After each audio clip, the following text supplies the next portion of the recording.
Evangelho de João, capítulo de número 5. Chegamos ao capítulo 5 do Evangelho de João, a famosa passagem do tanque de Betesda.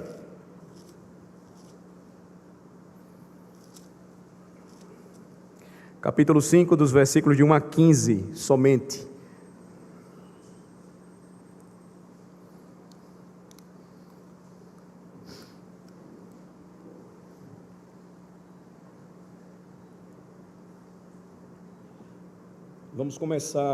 Vamos começar com uma análise usual, que sempre fazemos, apenas para nos situar aqui na leitura da passagem bíblica. No versículo 1, nós vamos ver a informação, vamos ler sobre a informação de que Jesus, ele vai para Jerusalém, ele sobe para lá para participar de uma festa. Não nos é dito que festa é essa, logo mais eu vou tentar apresentar qual seria a principal possibilidade sobre ela. Versículos 2 a 4, nós temos então aqui a aparição do famoso tanque de Betesda e os enfermos que se congregavam ao redor deste tanque à espera de um milagre. Versículos 5 a 9, você vai ter o registro de um homem que ali estava impotente e aguardando uma cura. E a cura dele não viria pelo tanque, como vocês conhecem bem a passagem, mas viria pelo médico dos médicos. Versículos 10 a 12, o homem curado, ele então sofre a investida de seus críticos. Eles vão tentar então questionar porque esse homem justamente estava carregando a sua cama e era um simples colchão leve, um leito, num dia de sábado. Era um absurdo para eles fazer isso. Versículo 13, então, você vê o registro da ignorância do homem, porque nem ele mesmo sabia quem o curou. No versículo 14, Jesus se revela a ele, tem uma palavra exortativa de Cristo para ele, e aí o resultado é a confissão que ele faz quando conhece a Jesus, no versículo de número 15. Então eu vou ler para os irmãos a passagem, depois nós vamos começar a estudar, na verdade, essa cena aqui do Evangelho de João, que é maravilhosa. Passadas estas coisas, verso 1, havia uma festa dos judeus e Jesus subiu para Jerusalém. Ora, existe ali, junto à porta das ovelhas, um tanque, chamado em hebraico Betesda, o qual tem 5 pavilhões. Nestes jazia uma multidão de enfermos, cegos, coxos, paralíticos, esperando que se movesse a água, porquanto um anjo descia em certo tempo, agitando-a. E o primeiro que entrava no tanque, uma vez agitada a água, sarava de qualquer doença que tivesse. Estava ali um homem enfermo, havia 38 anos. Jesus, vendo-o deitado e sabendo que estava assim há muito tempo, perguntou-lhe: queres ser curado? Respondeu-lhe o enfermo: Senhor, não tenho ninguém que me ponha no tanque quando a água é agitada, pois enquanto eu vou, desce outro antes de mim. Então lhe disse Jesus: levanta-te, toma o teu leito e anda. Imediatamente o homem se viu curado e, tomando o leito, pôs-se a andar, e aquele dia era sábado. Por isso disseram os judeus ao que fora curado: hoje é sábado, e não te é lícito carregar o leito, carregar a cama. Ao que ele lhes respondeu: o mesmo que me curou me disse: toma o teu leito e anda. Perguntaram-lhe eles: quem é o homem que te disse: toma o teu leito e anda? Mas o que fora curado não sabia quem era, porque Jesus se havia retirado por haver muita gente naquele lugar. Mais tarde, Jesus o encontrou no templo e lhe disse: olha que já estás curado, não peques mais, para que não te suceda coisa pior. O homem retirou-se e disse aos judeus que fora Jesus quem o havia curado. Até aqui a leitura do Evangelho.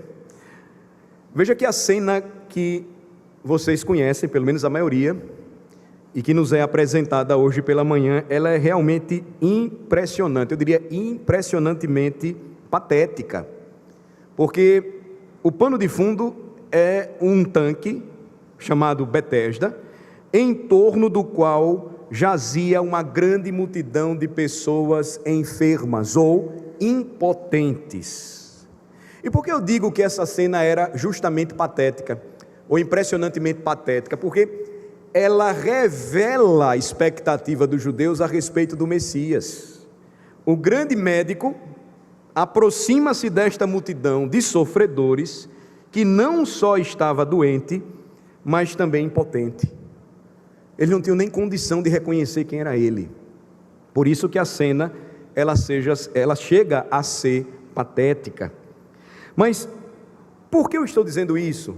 E pode parecer chocante para alguns nesta manhã. Porque a agitação deles toda estava pela expectativa de um anjo mexer na água do tanque e não naquele que deveria ser procurado e reconhecido, o Senhor Jesus Cristo. Eles esperavam a agitação que era demorada e por vezes nem acontecia. Eles aguardavam que a água fosse agitada, mas ela permanecia bem calma.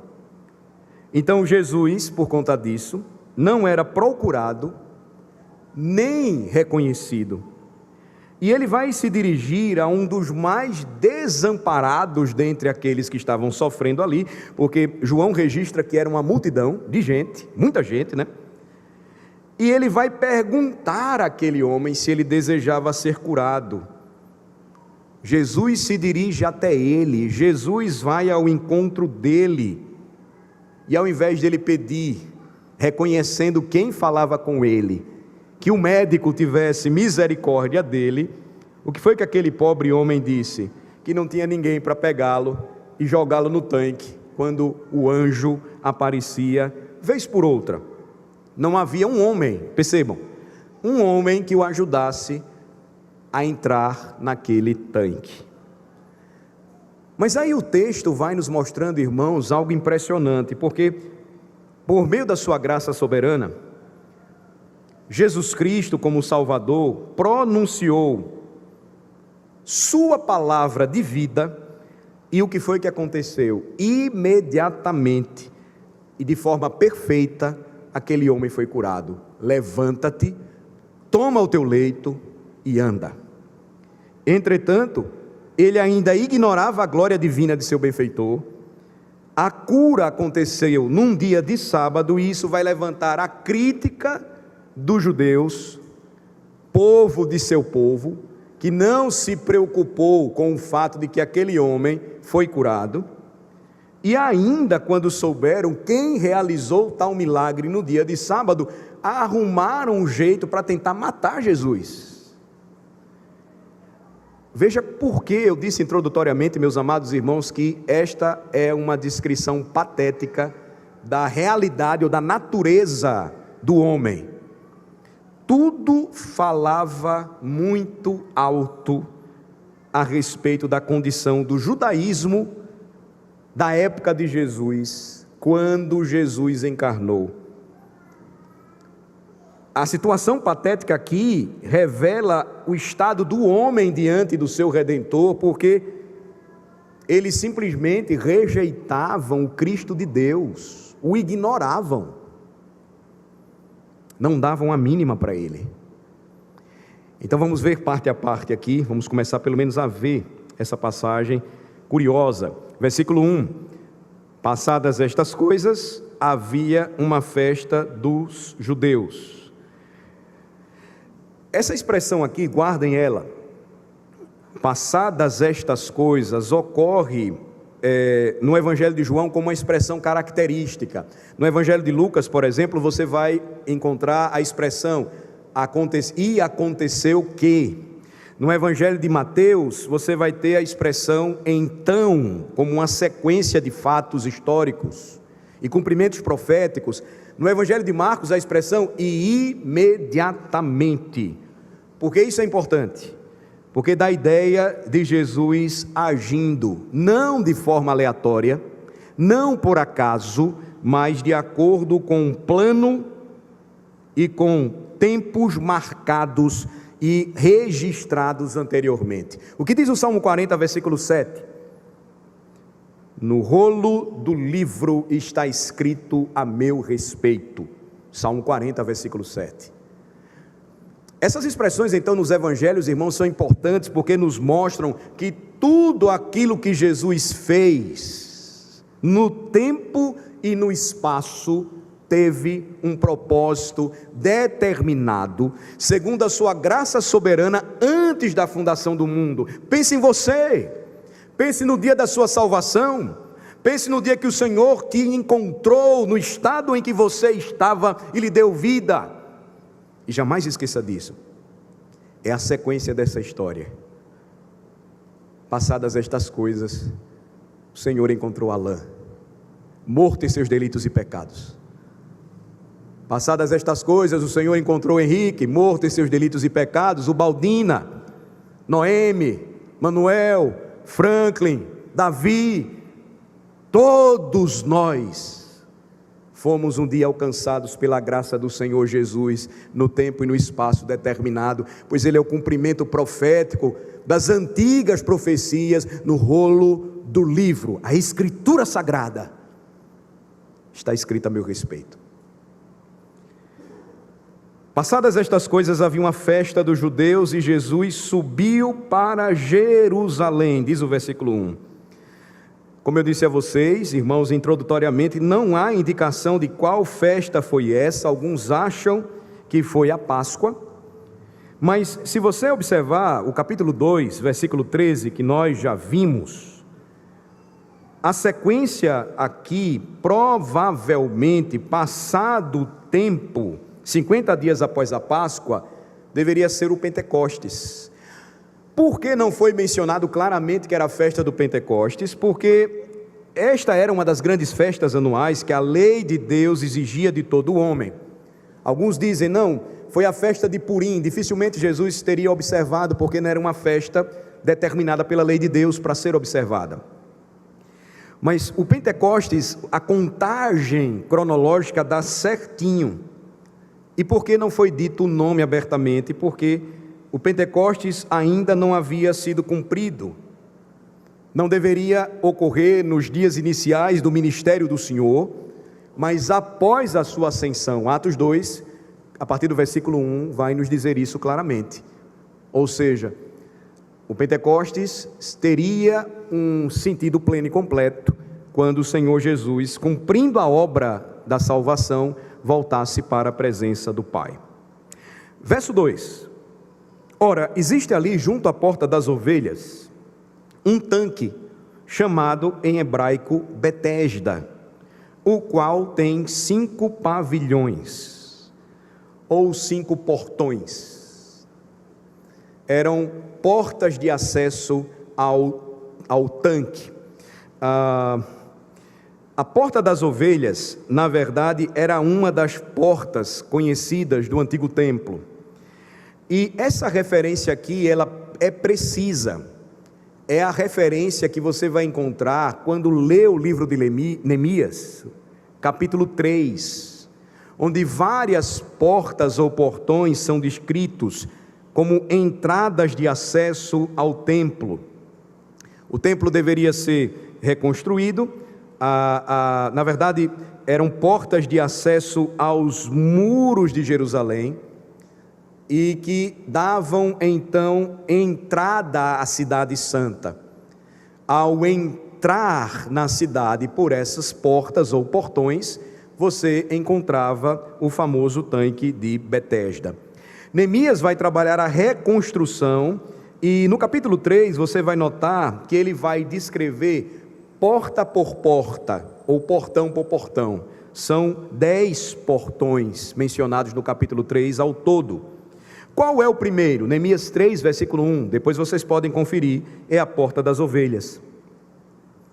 Qual é o último? Você vai ver no versículo 32, é a chamada porta do juízo ou do julgamento, é o que significa mifkad no hebraico. Você vai ter um termo diferente lá, mas o termo preciso é a porta do julgamento, apontando provavelmente para o grande dia do juízo, o tribunal de Cristo. Por que então propositalmente tudo isso acontece? Lembrem-se, irmãos, Jesus não vem cumprir nada de forma aleatória. O que é que passava pela porta das ovelhas? Na verdade, em hebraico o nome era apenas das ovelhas. Os animais sacrificados que eram trazidos para o templo. Ao entrar em Jerusalém, passavam por essa porta especificamente. Prefigurando o cordeiro, daí o seu nome. Então você tem aqui uma imagem impressionante do que a porta das ovelhas dizia, para onde ela apontava, imediatamente para Cristo e para a sua cruz. Agora observem como, comparando isso com o Evangelho de João, essa comparação se torna extremamente significativa e abençoada. Porque o tanque chamado Betesda, vocês viram aí, significa dizer no versículo 2, a casa de misericórdia, ou misericórdia apenas. A palavra Betesda na língua hebraica significa isso. A casa de misericórdia ficava perto de que porta? Da porta das ovelhas. Quem deveria passar por essa porta? O Cordeiro de Deus que tira o pecado do mundo. Os homens estavam procurando misericórdia no lugar errado. O homem então passaria pela porta das ovelhas, justamente para dizer que ele era a solução para todos os problemas humanos. Quais são as verdades aqui que nós podemos aplicar? Número 1, é somente em Cristo que o pecador enfermo, cego, coxo, paralítico pode encontrar misericórdia. E é somente através do seu sacrifício na cruz que esta misericórdia pode agora ser obtida para nós, nele, por meio dele. Veja que este é um grande exemplo, irmãos, que nós estamos vendo novamente, estudando o Evangelho de João, de observar cuidadosamente cada uma das pequenas palavras das Escrituras. Não podemos desprezar nenhuma delas, porque não existe nada de trivial na palavra de Deus. Vejam, o menor detalhe na Bíblia, a palavra de Deus, tem significado e valor. No rolo do livro está escrito a meu respeito, disse Jesus. Então, em cada nome, em cada referência geográfica, até mesmo topográfica, nós temos uma mensagem. E aí você acrescenta mais um exemplo disso. Observem as últimas palavras do versículo 2. O tanque de Betesda tinha 5 portas de acesso, 5 pavilhões. Depois mostrem ao seu filho que seriam pavilhões ou portões de acesso. E também pesquisem tanque de Betesda. Vocês vão lembrar logo daquelas entradas de acesso nos fóruns, nos antigos templos, no que foi preservado da história antiga. Eles tinham colunas, e essas colunas elas davam acesso a um grande salão, ou a um grande templo. Nesse caso aqui, a uma grande piscina mesmo, era um grande tanque, como se fosse uma piscina. O número dos pavilhões é significativo por quê? Porque lembrem-se, os números são usados na Bíblia com design e precisão divinos. Como é que eu posso provar isso para vocês? Vocês lembram da história de José? José do Egito. Quando José desejou mostrar um favor especial ao seu irmão Benjamim, o que é que nós lemos? Gênesis 43, versículo 34. Gênesis 43, versículo 34. Então, lhes apresentou as porções que estavam diante dele. A porção de Benjamim era 5 vezes mais do que a de qualquer deles. E eles beberam e se regalaram com ele. Na Escritura, o número 5 significa sempre graça ou favor. Normalmente a gente só grava o número 7, né? O número 7 significa perfeição divina. Número 5, não esqueçam, anotem aí: graça ou favor imerecido, é o significado. Você tem um exemplo aqui em Benjamim. Novamente nos é dito em Gênesis 45, versículo 22, observem: a cada um de todos eles, seus irmãos, deu vestes festivais, mas a Benjamim deu 300 moedas de prata e 5 vestes festivais. Mais uma vez o número 5, destacando Benjamim dos demais irmãos de José. José foi favorável para com eles? Ele poderia matá-lo se quisesse. Eles odiaram seu irmão, eles o venderam como escravo, deram como morto para seu pai. Mas quem era José? Um tipo de Cristo, não esqueçam. José vai fazer um sacrifício por eles, simbolicamente falando. Ele vai perdoá-los, não obstante a maldade deles. Ele vai mostrar maior favor. Seus irmãos sabiam disso, o significado dos números. Ele vai dar 5 em destaque a Benjamim e não vai fazer isso com os demais. Então 5 e seus números múltiplos estão estampados em todas as partes do tabernáculo que nós acabamos de estudar no Êxodo. Mas tragam para o Novo Testamento: a partir de quantos pães o Senhor Jesus demonstrou graça ao alimentar uma multidão faminta? 5.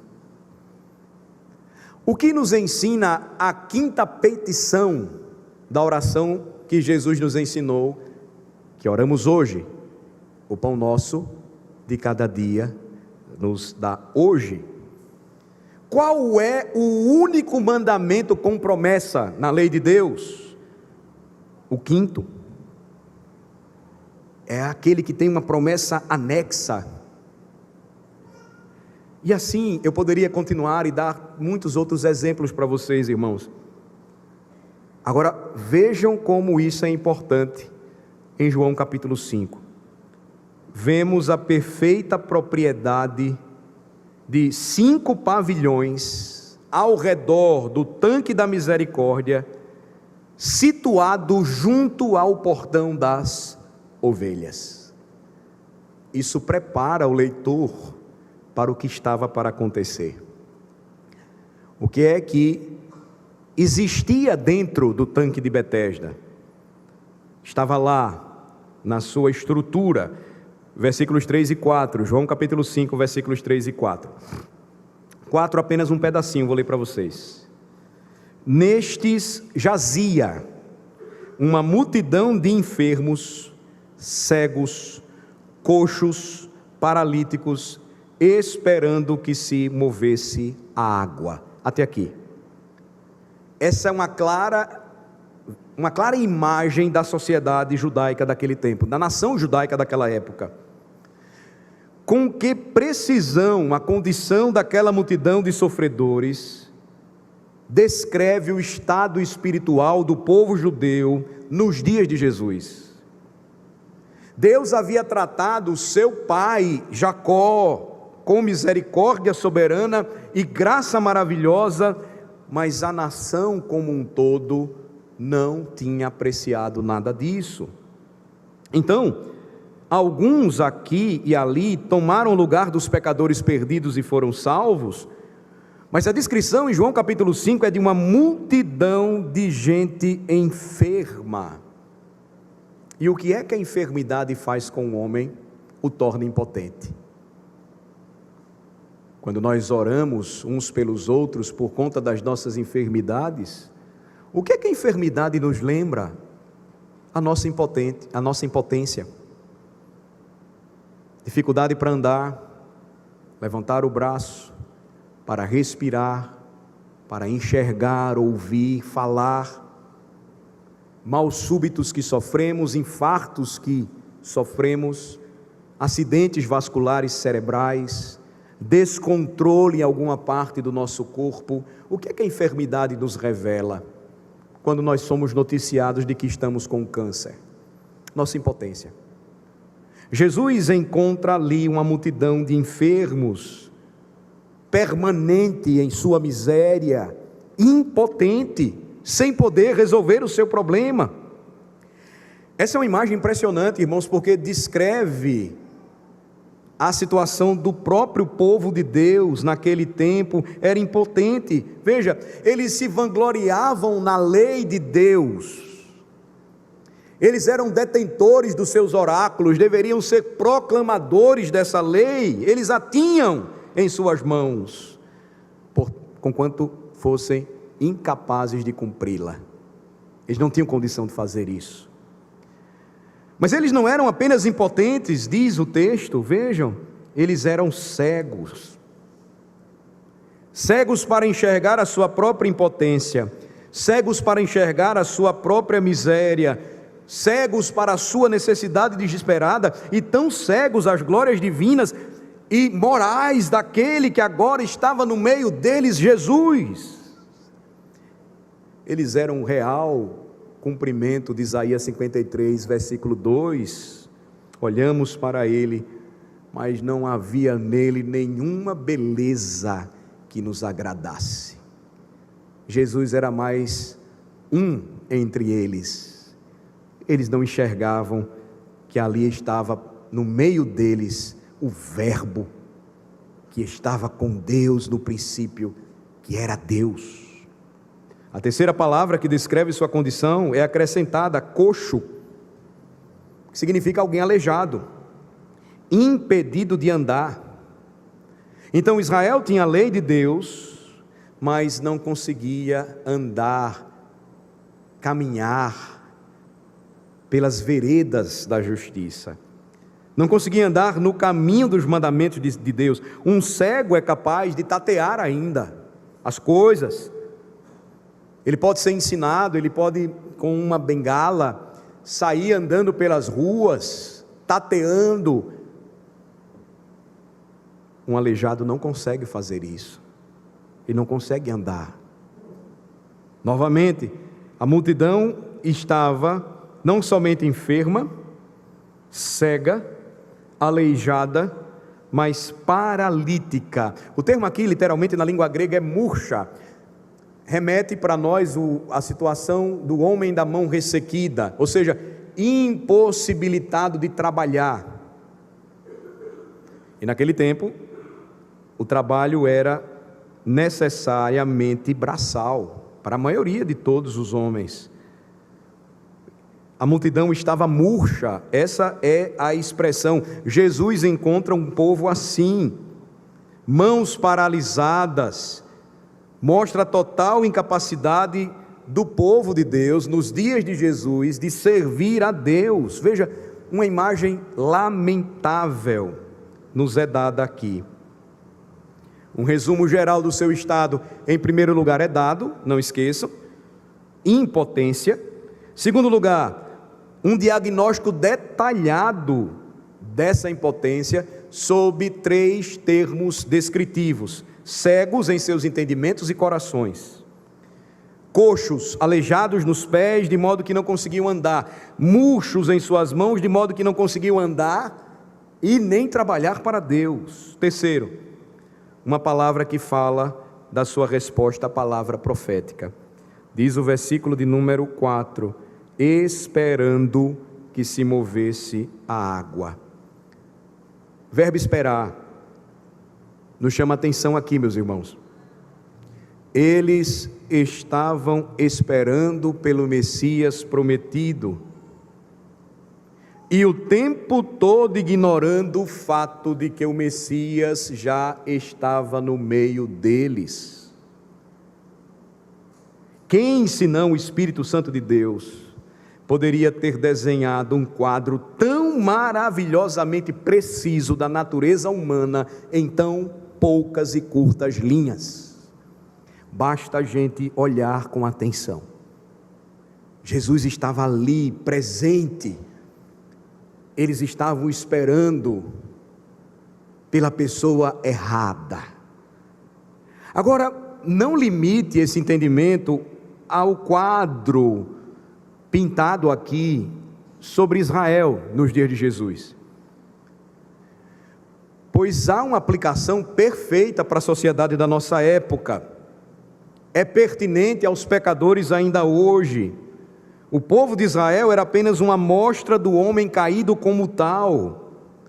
Mas o que nós temos aqui no Evangelho de João é um delineamento contundente e solene do que é o homem em seu estado de depravação total, descrita em termos físicos.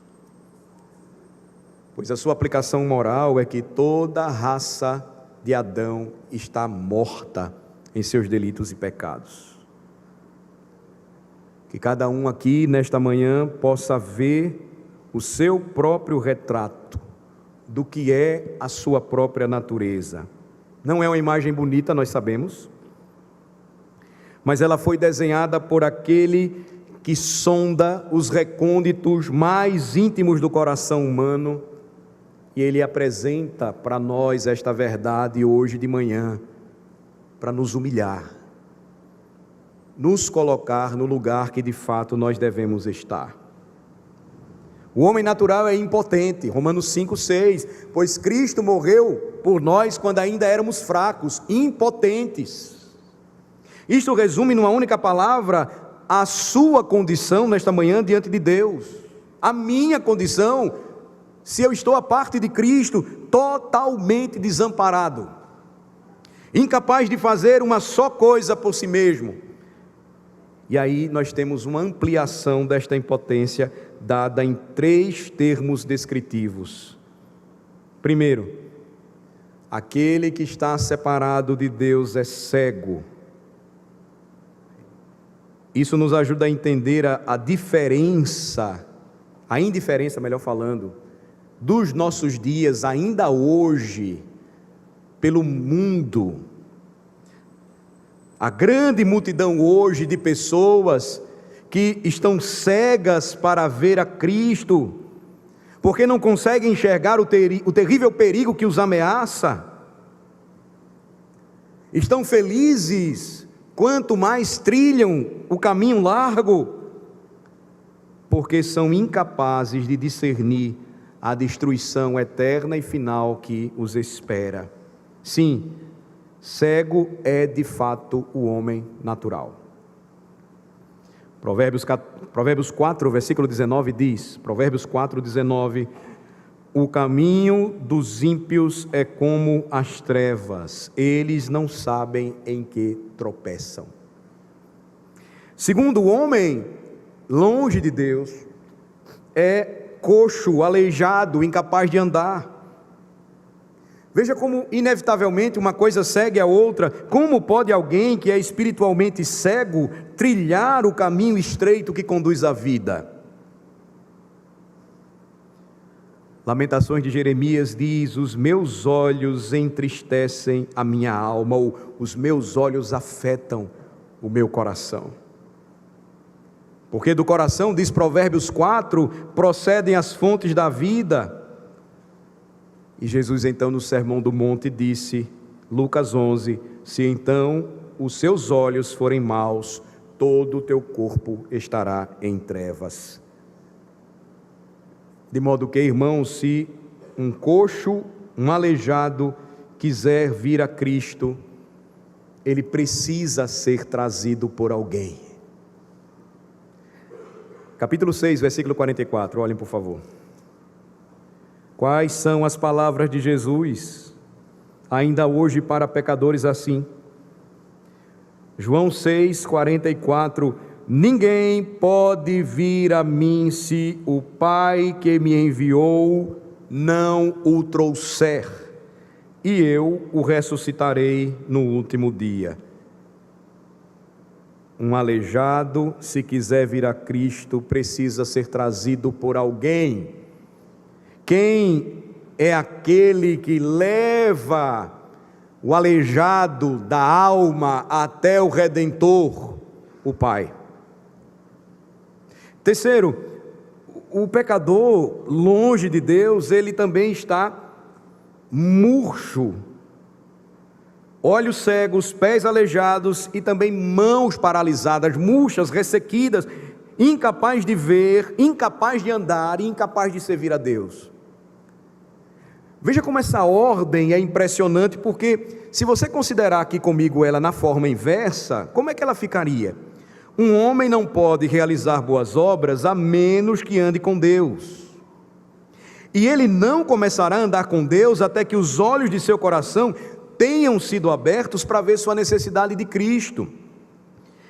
Esta é a ordem divina e ela nunca varia, irmãos. Primeiro, os olhos devem ser abertos, e depois uma compreensão iluminada nos prepara para uma caminhada digna da vossa vocação, para a qual somos chamados, e isso, por sua vez, nos equipa para um serviço aceitável diante de Deus.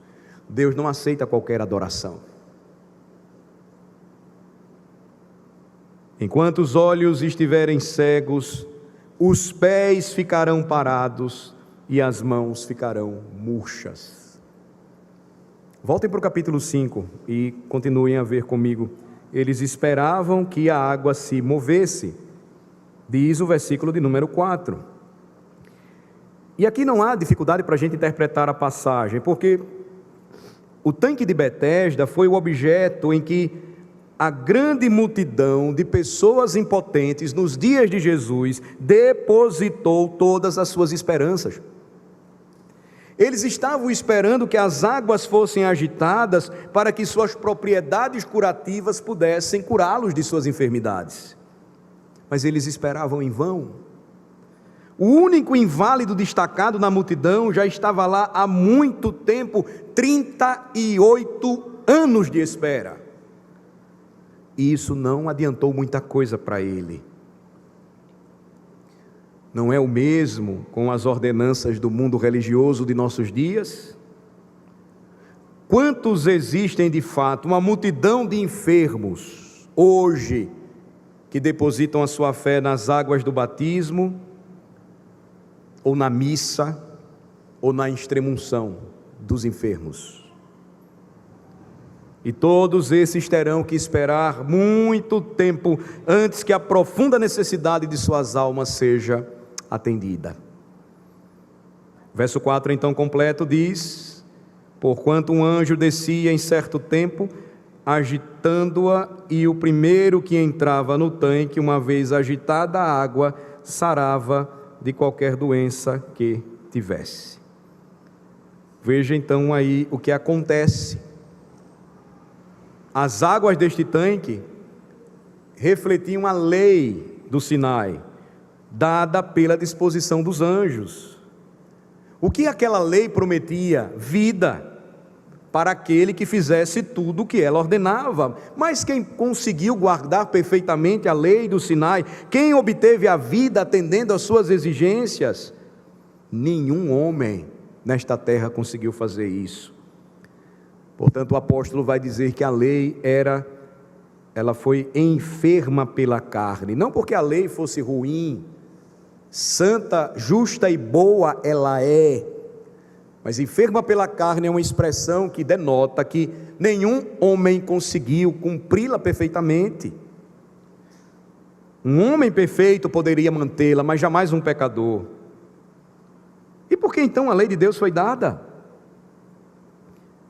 Que a ofensa possa abundar, que o pecado possa ser mostrado como extremamente pecaminoso, para que o pecador possa descobrir a sua verdadeira natureza, descobrir que seus próprios esforços para guardar a lei e seus repetidos fracassos em fazê-lo apenas tornariam manifesto o seu total desamparo. Grande multidão impotente. Da mesma forma, quando o anjo agitava as águas de Betesda para que o primeiro a pisar nela pudesse ser curado, o que isso provocava, irmãos? Vejam, apenas o sofrimento daqueles que estavam ao seu redor. Como poderiam aqueles que eram impotentes intervir? Eles não tinham condição de fazer isso. Estaria então Deus zombando do homem em seu estado miserável? Não, na verdade não. Hebreus 11 nos diz, versículo 40: que Deus estava apenas preparando o caminho para aquilo que era melhor. Ele tinha coisas superiores para revelar a seu respeito, por intermédio de Cristo. É aí onde a sequência do texto nos mostra que o versículo 5 serve para confirmar a interpretação que estou dando para vocês hoje pela manhã do versículo 4. Versículo 5 diz: estava ali um homem enfermo, havia 38 anos. É uma ilustração que nos dá novamente a revelação do profundo significado de cada palavra da Bíblia. Por que deveria o Espírito Santo ter tido o cuidado de nos dizer por quanto tempo esse sofredor em particular esteve ali, em aflição, no tanque de Betesda, na casa de misericórdia, esperando misericórdia? Qual é o significado e a mensagem desses 38 anos? Será que o Senhor nos deixou tudo isso para a gente adivinhar a resposta? Não, absolutamente. Lembrem-se, a Escritura é seu próprio intérprete. Se nos dermos o trabalho de examinar com paciência e diligência suas páginas e comparar coisas espirituais com espirituais. Vá para Deuteronômio 2,14, por favor. Deuteronômio 2,14.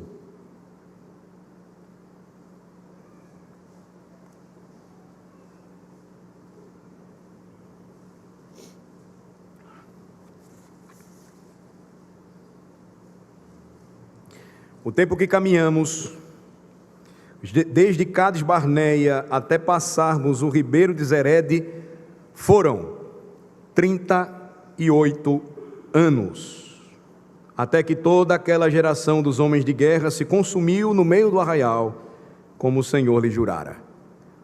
38 anos foi exatamente o tempo que Israel passou no deserto depois de ser submetido à lei do Sinai. Lá no deserto do pecado, que o antigo Israel manifestou sua impotência, era o interesse de Deus que o povo entendesse a sua dependência total de Deus. No deserto, o antigo Israel manifestou cegueira, paralisia e inutilidade sob a lei de Deus. Eles não conseguiam cumpri-la perfeitamente. Então há um sentido, irmãos, em tudo o que nós lemos nas Escrituras. A gente só precisa pesquisar e investigar, rogando ao Espírito Santo em oração que nos ajude a entender e guardar a palavra no coração. E aí você tem o que acontece na sequência. Versículo 6 de João 5, por favor. Jesus, vendo-o deitado e sabendo que estava assim há muito tempo, perguntou-lhe: queres ser curado?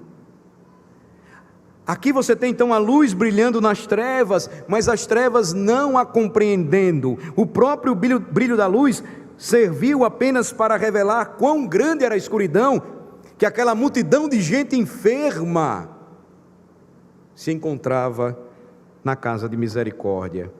Havia uma grande multidão de gente doente deitada ao redor daquele tanque decepcionante, e aqui estava o médico dos médicos viajando pelo país, Betesda fortemente cercada, e o Cristo passando e passando desapercebido entre os homens. Verdadeiramente as trevas não o compreenderam.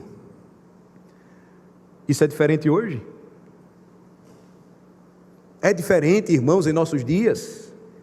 Aqui está a religião humana, com toda a sua maquinaria pesada e ordenanças decepcionantes sendo aguardadas pelos homens, e a graça de Deus continuamente desprezada.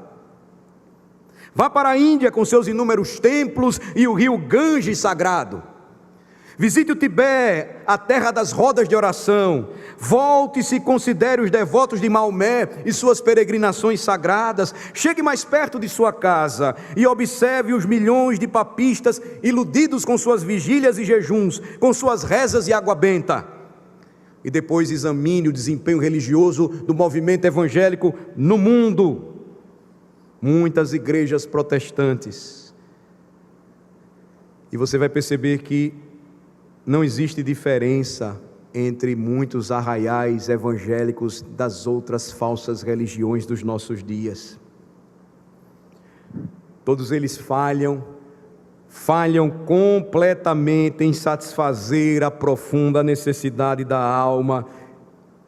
E, no entanto, é triste dizer, todos eles desprezam o Cristo de Deus. Ele continua a passar desapercebido. Ele continua a não ser desejado pelas nações.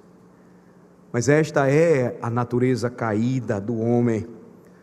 O mundo jaz no maligno, diz a Bíblia.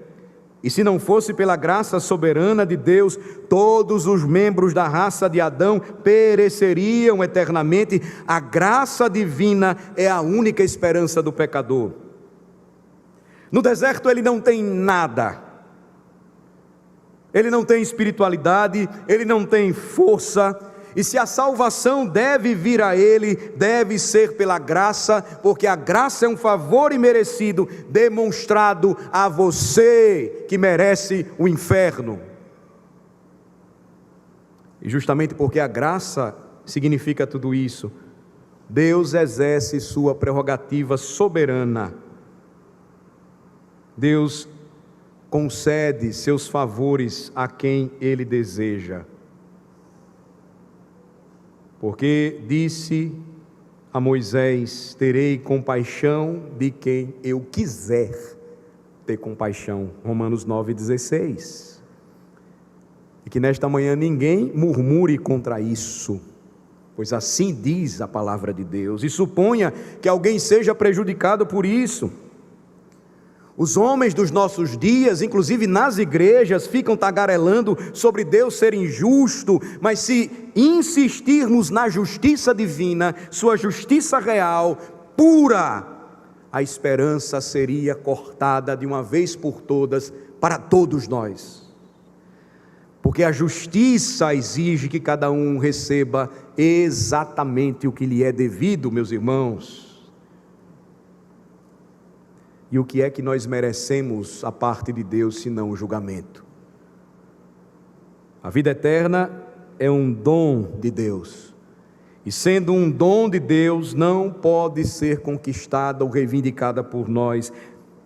E se a salvação é um dom de Deus, quem ousará dizer ao Senhor a quem Ele deveria conceder esta salvação? A salvação foi fornecida aos anjos caídos. Se Deus os deixou colher a devida recompensa por suas iniquidades, por que ele seria acusado de injustiça se deixasse alguns dentre os homens, porque amaram mais as trevas do que a luz, perecerem no inferno? Não é que Deus recuse a salvação a quem realmente a busca? A Bíblia não diz isso. Há um Salvador sendo proclamado ainda hoje. Esta é a mensagem do Evangelho para cada pecador que se arrepender e crer em seu nome. Mas, irmãos, dentre a grande multidão de gente incrédula e impenitente, se Deus resolve dentre esse povo determinar exercer sua graça soberana, salvando alguns, a fim de que sejam objetos da sua irresistível graça e poder, quem é prejudicado por isso? Não tem Deus o direito de dispensar e manifestar a sua graça como bem lhe parecer? Certamente Ele fez isso. Mateus 20, versículos 15 e 16. Mateus 20, versículos 15 e 16. Porventura não me é lícito fazer o que quero do que é meu, disse Jesus. Ou são maus os teus olhos porque eu sou bom? Assim, os últimos serão primeiros, e os primeiros serão últimos, porque muitos são chamados, mas poucos escolhidos. A soberania de Deus, então, em João 5, ela é ilustrada de forma impressionante na passagem que vocês estão vendo hoje comigo pela manhã. Como é que ela começa, irmãos? Falando que lá no tanque de Betesda havia grande multidão de enfermos, impotentes, como eu já disse. Qual era o estado deles? Todos igualmente necessitados, todos igualmente impotentes para ajudarem-se a si mesmos, e ali estava o grande médico, o próprio Deus encarnado, infinito em poder, com recursos inesgotáveis, sob o seu comando. Era fácil demais, por uma palavra, única palavra, curar todos eles. Mas ele escolheu curar apenas um. Por alguma razão que não nos foi revelada, ele passou pela grande multidão de sofredores e escolheu um homem e o curou. Não nos é dito que ele se voltou para o Salvador e gritou como os cegos na estrada de Jericó: Jesus, filho de Davi, tenha misericórdia de mim. Não, ele estava tão cego quanto os outros para a glória divina daquele que estava diante dele. Mesmo quando lhe perguntaram: queres ser curado? Ele não demonstrou nenhuma fé. E depois de ter sido curado, vocês leram, ele nem sabia quem o curou. É impossível, irmãos, encontrar qualquer fundamento no próprio homem como uma razão para Cristo ter escolhido para um favor especial.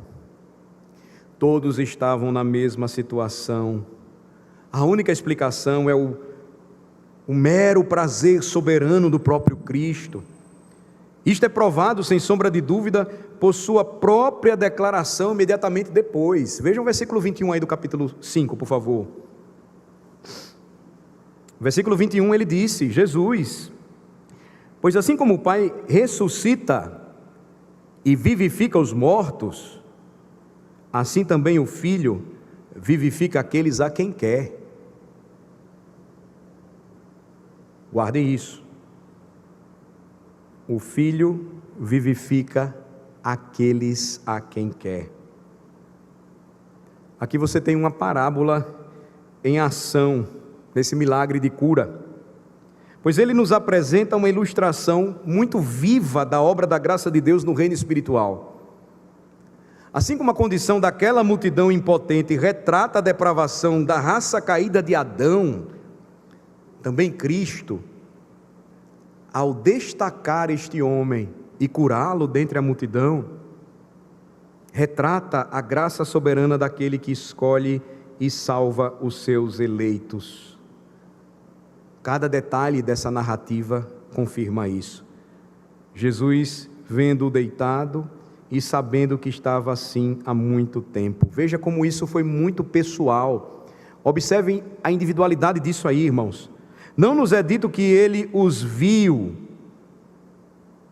nos é dito que ele olhou para aquele homem, que ele o viu. Os olhos do Salvador estavam fixos naquele que dentre toda a multidão havia sido dado a ele pelo Pai antes que houvesse mundo. Não apenas nos é dito que Cristo o viu, mas é acrescentado e sabia que ele já estava naquela situação há muito tempo. Por 38 anos, sim, Jesus sabia tudo sobre ele, Jesus o conhecia desde a eternidade. João 10 diz: eu sou o bom pastor e conheço as minhas ovelhas. Jesus então perguntou: você quer ser curado? Notem que não foi o homem quem falou primeiro, mas Cristo. Notem que é o Senhor Jesus que sempre toma a iniciativa e se apresenta, se convida. Foi assim com você um dia, quando a graça soberana o procurou. Foi assim também com você um dia, crente, quando estava deitado do mesmo modo, no meio da grande multidão de pessoas impotentes, pois por natureza você era um filho da ira, como também os demais, Efésios 2. Sim, foi assim também com você, quando o Senhor te encontrou deitado em seu estado de miséria e pecado, cego, manco, murcho, incapaz de fazer qualquer coisa por si mesmo. O seu estado era tão terrível como daquele homem, quanto daquele homem, quando o Senhor, em graça soberana, se aproximou de você. Renda graças ao Senhor nesta manhã,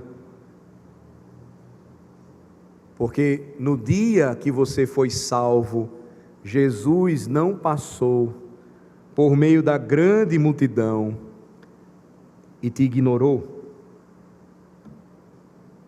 Ele não passou por você e o deixou com a condenação que você tanto merecia.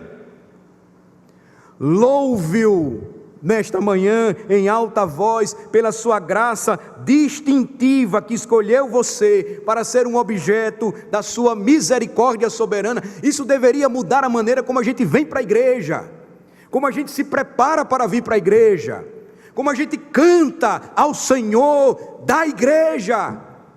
Se nós sentimos isso em nossa alma, tudo muda.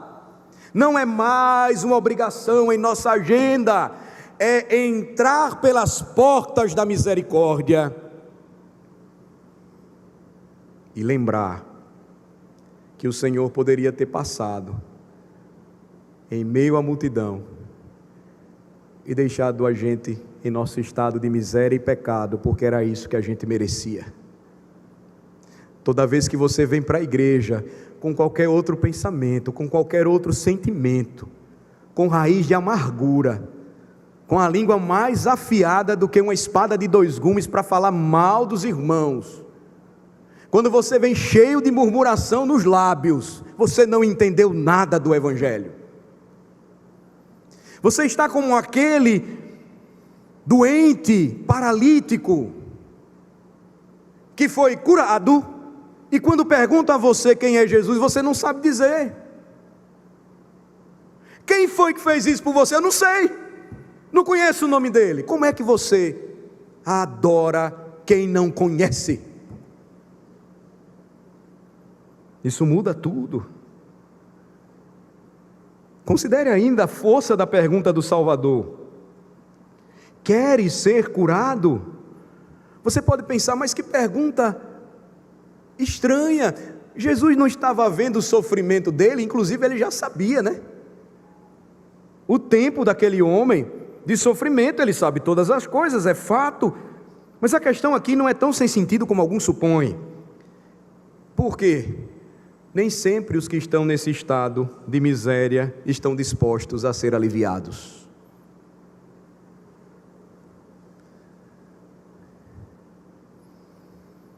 Eu lembro quando acompanhei meu sogro algumas vezes, nas sessões de quimioterapia que ele precisou fazer, tinha gente no estado difícil lá também, fazendo quimioterapia e murmurando, reclamando,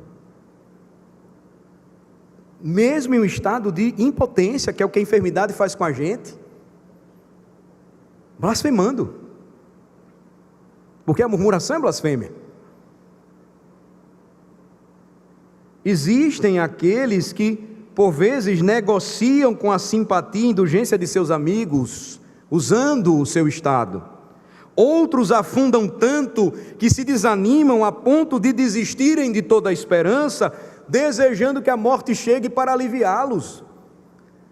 O que é, irmãos, essa grande discussão hoje a respeito da eutanásia? A pessoa desejar a morte, senão a total ausência de Cristo na alma. A pergunta de Jesus então não foi sem sentido, não. Ele fez a pergunta certa, ele foi no âmago do coração daquele homem. Por isso existe algo mais profundo aqui na pergunta de Jesus. Ele não fez a pergunta para impressioná-lo, diante do total desamparo da sua condição.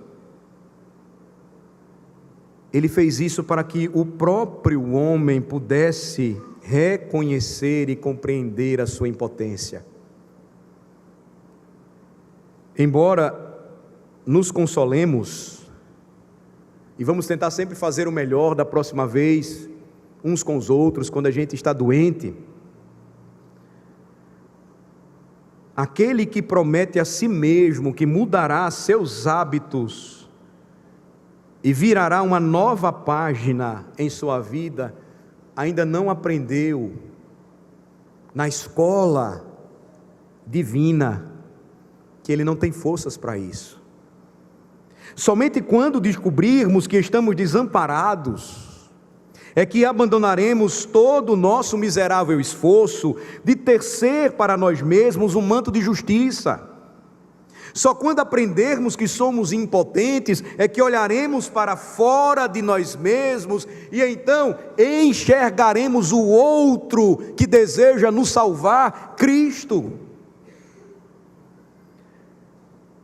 Sem dúvida, irmãos, uma das razões por que Cristo selecionou tantos casos incuráveis e os registrou na Bíblia, foi para demonstrar seu poder diante da tentativa que os homens buscam de usar objetos inadequados para a resolução de seus problemas. Jesus fez isso para retratar que o pecado na vida do homem é irreparavelmente arruinante, que o pecado causou ao homem total desamparo, uma situação de miséria e de pecado. Cristo, o Salvador, então estava pressionando o homem com a necessidade de ser curado, mas muito mais que isso, quando ele disse, queres ser curado, era o mesmo que perguntar, você está disposto a se colocar assim como é em minhas mãos? Você está pronto para que eu faça por você o que você não consegue fazer por si mesmo, e ninguém pode também, porque você espera 38 anos e ninguém te joga nessa água? Você está disposto a ser o meu devedor para sempre? Versículo 7, o enfermo então respondeu, Senhor, não tenho ninguém que me ponha no tanque, quando a água é agitada, pois enquanto eu vou, desce outro antes de mim. Veja como esse texto, ele, de forma muito triste, revela com fidelidade o que é a vida do homem. Quando Jesus, o médico dos médicos, disse a ele, queres ser curado? Aquele homem pobre e sofredor não respondeu prontamente, sim Senhor, faça isso por mim. Não. Ele vai agir quando é colocado face a face com Cristo pela primeira vez. Ele não vai perceber que Cristo poderia curá-lo com uma palavra. Ele supôs que Cristo queria colocá-lo no tanque. E existem várias linhas aqui de entendimento, e eu não quero segui-las, nem gastar tempo com elas, mas ir direto ao ponto. O pobre, ele tinha mais fé aqui nos meios para ser curado do que no Senhor que poderia curá-lo. E também seus olhos estavam fixos no homem, não no Deus homem, e ele buscava ainda ajuda na raça humana, nos recursos humanos. Guardem isso. Mais uma vez, eu lembro quão fiel a vida do homem é esse texto hoje para nós. Além disso, ele achava que precisava fazer alguma coisa. Enquanto estou indo, revelando a natureza do coração do homem. E as palavras dele finais são deprimentes. Revelam em que mundo cruel nós vivemos. Não há ninguém para me ajudar. O mundo é assim, é egoísta, é individualista. Cristo é o único amigo infalível dos que não têm amigos. Cristo é o único amigo infalível dos que não têm amigos. Quantos amigos você já perdeu? Porque foram egoístas e só pensaram em si mesmos. Eu pergunto, quantas vezes Cristo abandonou você? Eu ouso dizer que nenhuma. Ele nunca vai fazer isso. Verso 8. Então lhe disse Jesus, levanta-te, toma teu leito e anda. Veja, se o Salvador esperasse até que houvesse no pecador o devido amor, apreço, admiração por sua pessoa, ninguém estaria aqui hoje. Já pensou se Jesus esperasse por nós? E aí vem a falácia da pregação moderna: dê uma chance para Jesus. Que ninguém vai dar chance para Jesus? Naturalmente o homem não quer saber dele, e por isso que Jesus não espera não, porque se Jesus esperasse por nós, ninguém, repito, estaria aqui nesta manhã, ninguém. Aquele homem sofredor não clamou por misericórdia, e quando Cristo perguntou se ele estava disposto a ser curado, não havia nenhuma evidência de fé. Mas o que é que faz a graça soberana? O Filho de Deus pronunciou a palavra de vida, mas foi uma palavra que abordou a responsabilidade humana também dele. Por que eu estou dizendo isso? Porque o mandamento de Cristo revela 3 coisas. Primeiro, deve haver confiança implícita em sua palavra da parte do homem.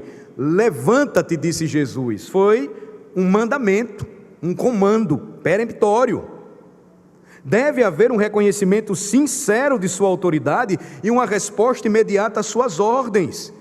Crê no Senhor Jesus e serás salvo, tu e tua casa, é algo mais do que um convite gracioso. Quando o pregador diz, crê no Senhor Jesus e será salvo tu e a tua casa, é um mandamento divino. Você precisa crer, e crer envolve obediência ao comando de Cristo. Número 2, toma o teu leito. Era uma cama de algodão facilmente enrolada, um colchão fofo, como a gente conhece. Não deveria haver pensamento de fracasso naquele momento da parte do homem e nenhuma provisão para uma recaída. Quantos são os que dão alguns passos débeis e depois voltam para a cama? O último estado então é pior que o primeiro. Se houver fé na pessoa de Cristo, se houver submissão à sua autoridade, então a nova vida interior encontrará uma saída. Nós vamos para fora e não seremos mais um fardo uns para os outros, mas seremos capazes de carregar os nossos próprios leitos. Então para de reclamar, crente. Você foi salvo por Cristo Jesus, levante a sua cabeça e siga-o até o fim. Levanta-te, toma o teu leito, é a ordem de Cristo. Terceiro, e anda. Veja como essa palavra, ela encaixa aqui perfeitamente. Eu gosto dela aqui. É como se o Salvador dissesse: você não foi capaz de entrar na água, você não pôde andar para ser curado, mas agora que está curado, levanta, anda. Eu fiz isso por você. Há deveres a enfrentar, irmãos, dos quais não tivemos experiência anterior ainda, e devemos proceder ao cumprimento deles com fé, e na fé com que Ele nos ordena fazê-los, encontraremos a força necessária para o desempenho da nossa vida cristã. Eu falei na quarta-feira passada sobre a relação da oração e a grande omissão. Alguns até acharam estranho, o pastor esqueceu alguma palavra aí, porque não é grande comissão? Não, o que a gente vive hoje é mais a grande omissão, porque é um mandamento de Cristo e a gente não cumpre, porque a gente não faz com fé, porque Ele nos levantou um dia, nos deu vida e disse: agora andem e façam discípulos de todas as nações, e a gente não faz. Plantar a igreja é a maior dificuldade do planeta, quando não deveria ser, porque a nossa missão aqui é esta. A gente não deveria ter de maneira nenhuma restrição a esses projetos, se são sérios. E nós deveríamos ter muito mais igrejas de Cristo fiéis espalhadas pela cidade, e a gente só vive reclamando: está vendo essa igreja? Igreja do cuspe santo, igreja de não sei o quê, e a igreja de verdade a gente não faz, porque o Cristo que nos levantou nos diz para a gente tomar nosso leito e andar, e a gente fica igual a hiena da Hanna-Barbera: ó céus, ó dia, ó azar. Não é assim, não é assim que nós devemos viver a fé cristã. Nós ainda teremos experiências que ainda não passamos, pelas quais ainda não passamos. Nós precisamos confiar naquele onde encontraremos a força necessária para o desempenho da nossa vida com Cristo. Versículo 9: e imediatamente o homem se viu curado, e tomando o leito, pôs-se a andar, e aquele dia era sábado. Veja que bênção. A cura foi instantânea e completa.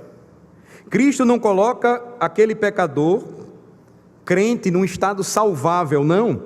Ele salva o pecador com uma salvação perfeita e eterna, no momento em que cremos. O sábio rei de Israel escreveu certa vez, Eclesiastes capítulo 3, sei que tudo quanto Deus faz durará eternamente, nada se lhe pode acrescentar e nada lhe tirar, e isto faz Deus para que os homens temam diante dele. Eu nem preciso dizer que aqui nos é revelado mais uma vez a palavra em ação. O Salvador, Jesus, nada fez além de falar, e o milagre foi realizado. É assim que o Filho de Deus é revelado repetidas vezes nos 4 evangelhos. Versículo 10: por isso disseram os judeus ao que fora curado: hoje é sábado, e não te é lícito carregar o leito. Veja mais uma vez, o texto revela de forma fiel o que é a vida debaixo do sol, a vida humana. Aquele que se rende ao seu Senhor deve esperar o confronto com críticas.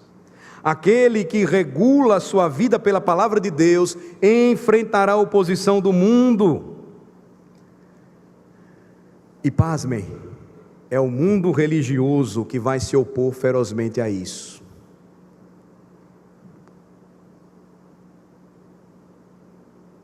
Por vezes, não nos alegramos quando o Senhor vai mandando ovelhas para o seu redil. Quem é esse que está chegando hoje aqui? Por que ele tem um cabelo daquele jeito? Oh, ele tem tatuagens. A gente não vê o que o Senhor está fazendo. A gente simplesmente se opõe. Qual é o antídoto para isso? A menos que subscrevamos o seu credo e observemos as suas regras de conduta, a perseguição e o ostracismo serão nosso destino. A menos que estejamos preparados para enfrentarmos a tentativa de escravização pelas tradições dos mais velhos, devemos estar prontos para enfrentar as suas carrancas. Cristo não ignorou o ensino atual sobre o sábado. Ele sabia muito bem quais eram as consequências caso este homem curado carregasse a sua cama no dia de sábado, e ele não estava nem aí. Ele veio para salvar. Mas não pode levar cama no dia de sábado. Cristo veio aqui para libertar o seu povo das algemas que os fanáticos religiosos haviam forjado. Ele nunca bajulou a opinião pública em sua época, e nós também jamais deveríamos fazer isso. Veja que nós precisamos lembrar o que diz a palavra de Deus sobre estas coisas. Gálatas 5, para a liberdade foi que Cristo nos libertou, permanecei, pois, firmes, e não vos submetais de novo a jugo de escravidão. Se o Filho de Deus é regulado pela palavra de Deus e sabe que está agradando o seu Senhor, pouco ou nada importa que seus semelhantes, ou até mesmo seus amigos cristãos, possam pensar ou dizer sobre ele. É muito melhor desagradá-los do que ser novamente enredado no jugo da escravidão, e assim anular, frustrar a graça de Deus. Gálatas capítulo 2.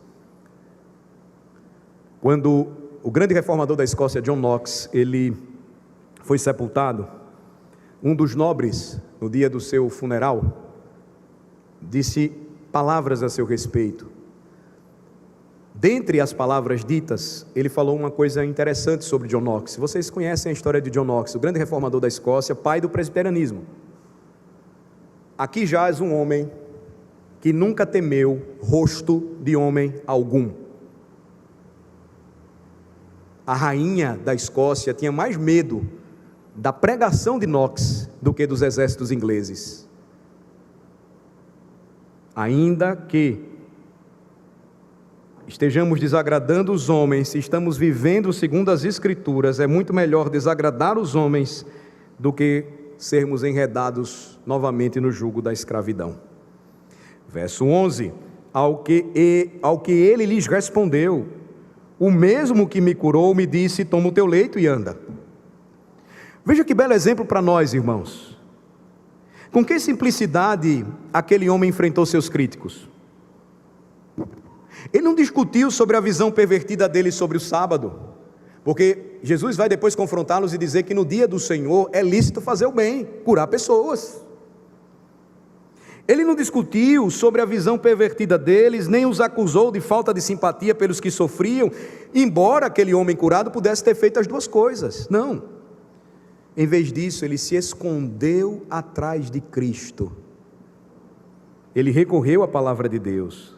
O mesmo que me curou me disse, toma o teu leito e anda. Foi aquele que me curou, que me deu ordens, e eu as obedeci. Isso é bom para nós também, quando conhecemos a palavra e carregamos conosco para enfrentar os nossos críticos, assim diz o Senhor. Não há melhor remédio. Assim diz o Senhor. Assim diz o Senhor. Versos 12 e 13. Perguntaram-lhe eles: quem é o homem que te disse, toma o teu leito e anda? Mas o que fora curado não sabia quem era, porque Jesus se havia retirado por haver muita gente naquele lugar. Aqui você tem uma ilustração, eu já disse isso um pouco antes, a respeito do fato que há muita ignorância até mesmo entre os crentes. A Bíblia chama de bebês em Cristo, e nós não devemos esperar muito deles de fato. Este homem aqui especificamente foi curado e obedeceu às ordens de seu Redentor, mas ainda não havia percebido suas glórias divinas. Então, saber a respeito da pessoa de Cristo segue e não precede um conhecimento experimental das virtudes de sua obra. Saber a respeito da pessoa de Cristo segue, não vem antes de um conhecimento experimental das virtudes de sua boa obra. Porque Jesus se havia retirado por haver muita gente naquele lugar. Veja que aqui você tem todas as perfeições morais do Salvador, bem resumidas. Primeiro, a sua mansidão como um servo sofredor, ela é evidente. Jesus ministrou durante toda a sua vida sem ostentação. Tão diferente dos pregadores hoje, não é verdade? Jesus nunca procurou ser o ídolo popular do momento ou o centro de uma multidão de admiradores. Cuidado com o que vocês estão vendo e seguindo. Tem muita gente que hoje segue os líderes do momento, que às vezes não estão no dia a dia, no meio do povo, enfrentando problema, atendendo pessoas, visitando enfermos, pregando para vocês. Eles nem sabem que você conhece. Mas nós temos uma facilidade de construir ídolos em nosso coração. Vamos olhar para Jesus. Jesus não procurou ser o ídolo pop do momento, ou o centro de uma multidão de admiradores. Em vez de cortejar a popularidade, ele a evitou. Em vez de se anunciar, ele não recebeu a honra dos homens. No Evangelho de Marcos você vai ver isso de uma forma mais excelente. Ele veio para fazer a vontade do Pai, nada mais que isso. Verso 14, mais tarde, Jesus o encontrou no templo e lhe disse: olha que já estás curado, não pequeis mais, para que não te suceda coisa pior. Jesus já havia se retirado da presença daquele homem, e por que ele fez isso? Para testá-lo. Ele havia agora recebido uma nova vida, a força divina estava em seu ser, e ele teve a oportunidade então agora para fazer uso bom disso. Aqui, irmãos, eu acho que nós temos a principal das aplicações para nós nesta manhã. Aquele pobre homem agora restaurado não vacilou. aquele que o salvou agora havia se tornado seu Senhor. Os críticos judeus não o intimidaram, ele foi para cima. E nós precisamos fazer isso hoje. A gente vive numa sociedade cheia de frescura, me desculpem, mas essa é a palavra, cheia de gente fresca, cheia de mimimi, de nananã, de nananã. A gente é crente ou não é? A gente defende a verdade ou não defende? A gente deve pregar o que deve ser pregado ou não? Se Cristo é o Senhor de tudo e todos, o que estamos fazendo? Agora vejam, uma obra da graça foi realizada em sua alma. Olhem novamente para o texto e vocês vão entender por que eu estou dizendo que esse provavelmente nos dá a aplicação mais importante desta manhã. Mais tarde, Jesus o encontrou no templo. Crente, o que você tem feito da sua vida? Sendo salvo por Jesus e não congregando em sua igreja, como você um dia prometeu nos votos da sua recepção, de ser fiel e obediente aos seus líderes espirituais, enquanto estes fossem fiéis à palavra. E você nunca ouviu nenhum presbítero aqui dizendo: não, beleza, a igreja vai ficar fechada hoje por um mês, mês de janeiro, praia para todo mundo, tá bom? Aí você iria dizer: não, mas isso está errado, que presbíteros são esses, meu Deus? Não, sempre a igreja aqui, me perguntaram, ou perguntaram na rede social da igreja, eu que respondi, algumas respostas sou eu que dou. Um jovem, nem sei se ele está hoje conosco aqui, espero que sim. Amanhã vai ter culto na igreja pela manhã. Vocês sabem que às vezes minhas respostas são um pouco diretas. Sim, todos os 52 domingos do ano. Todos os 52 domingos do ano. Quando esta igreja fecha, vocês sabem, ela está reunida no acampamento, no período do retiro da família, mas ela está funcionando. O que foi que aquele homem fez, meus irmãos? E por isso que hoje, como a gente não tem EBD, eu resolvi esticar o sermão até a gente terminar. É importante, veja. A obra da graça de Cristo foi realizada em sua alma, como também em seu corpo, e onde isso se tornou evidente? No fato de que ele foi à casa de oração e louvor, para prestar culto a Deus, para agradecer ao Senhor o que ele havia recebido. Era o que a lei dizia: curado vá na igreja, curado vá agradecer ao Senhor. Você é salvo e falta a igreja. Você é crente e não vem para a casa de Deus. E eu não vou precisar repetir, né? Porque hoje é assim, né? A gente acaba ficando cheio de explicações. Eu não estou dizendo de quem não pode vir, não. Eu estou dizendo de quem pode. Catecúmenos, prestem atenção. Ser membro desta congregação, para ser recebido e depois ficar sem vir para a igreja, não vale, não vai. Procura outra igreja. Porque nessa igreja você vai encontrar sempre o povo de Deus reunido e ela aberta, para agradecer ao Senhor o que Ele tem feito por nós. Veja, o Senhor Jesus o encontrou aonde? É onde Ele vai encontrar você, não é na sua casa não, não é na praia não, não é no estádio de futebol não, não é passeando ou perambulando por aí não, é aqui, corporativamente é aqui, irmãos. E isso é muito abençoado. Cristo não deveria ser encontrado da multidão. Eu sei que alguém me curou, e Ele me mandou levantar, tomar meu leito e caminhar. Mas onde é que foi que eu o encontrei? Ele foi até o meu encontro, melhor falando, né? Jesus não ia voltar mais lá em Betesda. Jesus foi se encontrar com Ele no templo. Tendo lidado com a graça, com aquele pobre pecador, Cristo agora aplicou a verdade. Veja, não peques mais é uma palavra para a sua consciência. A graça não ignora os requisitos da santidade de Deus. 1 Coríntios 15, tornai-vos a sobriedade, como é justo, e não pequeis. Este ainda é o padrão estabelecido para nós, para que não te suceda coisa pior. Jesus o lembrou que o crente ainda está sujeito ao governo de Deus. Tudo aquilo que o homem semear, isso também ceifará, em Gálatas 6, é dirigido para o crente, não para o incrédulo. Na matemática divina, obviamente, isso acontece com todo mundo, mas Gálatas 6 é para o crente, viu?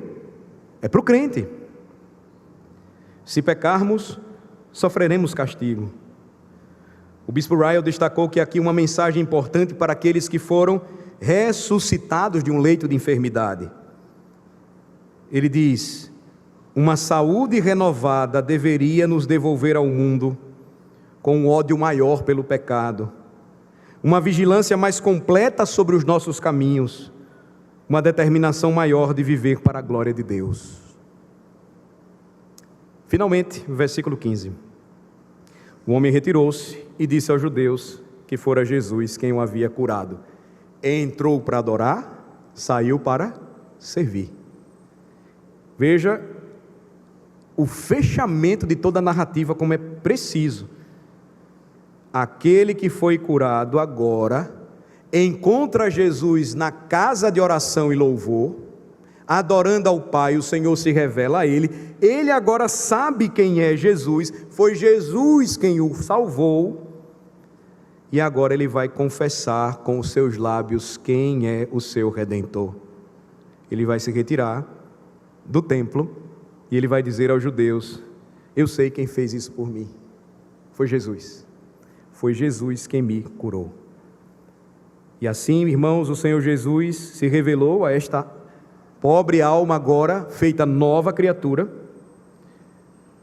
Ele procurou aqueles mesmos que anteriormente o interrogaram e criticaram, depois de ter encontrado Jesus, e ele vai dar o bom testemunho da sua fé. Você vai perder essa perspectiva da vida debaixo do sol, se você deixar de observar o que o Senhor revela para você hoje, nesta manhã.